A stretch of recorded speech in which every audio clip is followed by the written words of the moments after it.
3,10,031 জন ছাত্ৰ ছাত্ৰীক নৱম শ্ৰেণীৰ ইতিমধ্যে চাইকেল বিতৰণ কৰিছিলে।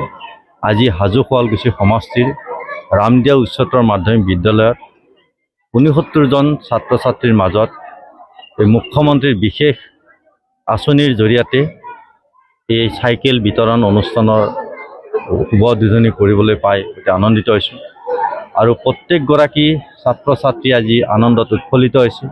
কাৰণ বহুত ছাত্ৰ ছাত্ৰীৰ ঘৰৰ পৰিয়ালৰ অভিভাৱকে এখন চাইকেল কিনি দিয়াৰ কাৰণে সক্ষম নহয়।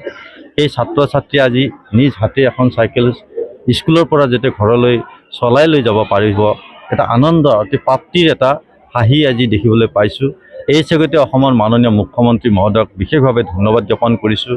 ৰামদেৱ উচ্চতৰ মাধ্যমিক বিদ্যালয়ৰ অধ্যক্ষ ৰঞ্জিত তালুকদাৰ সহিতে এই বিদ্যালয়ৰ সমূহ শিক্ষক শিক্ষয়িত্ৰীক বিশেষভাৱে ধন্যবাদ জ্ঞাপন কৰিছোঁ।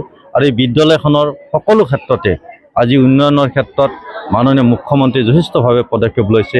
আজি অসমৰ চৰকাৰী মাধ্যমৰ বিদ্যালয়সমূহৰ আন্তঃগাঁথনি লগতে বিদ্যালয়ত পঢ়া ছাত্ৰ ছাত্ৰীসকলক বিনামূলীয়া কিতাপ, বিনামূলীয়া নামভৰ্তি আৰু বিনামূলীয়াভাৱে এতিয়া যি চাইকেল বিতৰণ কৰিছে, এইটো এটা অসমৰ শিক্ষা জীৱনৰ কাৰণে প্ৰত্যেকগৰাকী শিক্ষাৰ্থীৰ কাৰণে অতি গুৰুত্বপূৰ্ণ এটা কাৰ্য।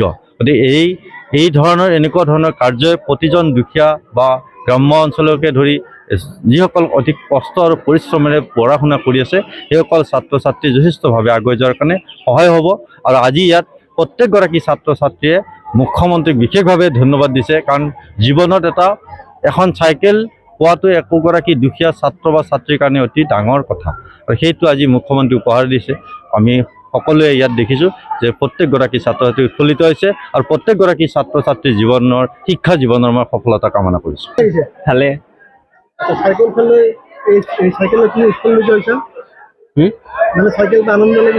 লাগিছে। মামাক কি ক'বা? ধন্যবাদ জনাইছোঁ মামাক ইমান সুবিধা দিয়াৰ বাবে। মামাক কি ক'বা?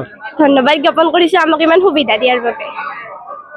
ধন্যবাদে জ্ঞাপন কৰিম ইমান সুবিধা কৰি দি চাইকেল দিয়াৰ বাবে আৰু বহুতো আঁচনি দিয়াৰ বাবে। এতিয়া পঢ়া শুনাত ভাল হ'ব, অহা যোৱা কৰাত ভাল হ'ব, সুবিধা হ'ব।